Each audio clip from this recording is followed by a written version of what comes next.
இந்த போறப்பு தான் நல்லா ருசிச்சு சாப்பிட கிடைச்சது.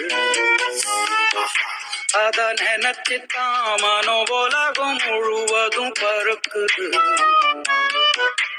சுட சுட அந்த மதுர மல்லிப்பூ இட்லியே மீன் குழம்புல கொஞ்சம் புரட்டி சாப்பிட எச்சிலு ஊறுது உள்ளுக்குள்ள.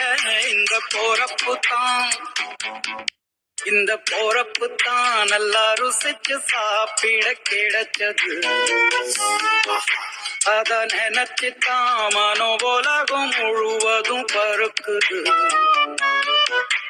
சுட சுட அந்த மதுர மல்லிப்பூ இட்லியே மீன் குழம்புல கொஞ்சம் புரட்டி சாப்பிட எச்சிலு ஊறுது உள்ளுக்குள்ள.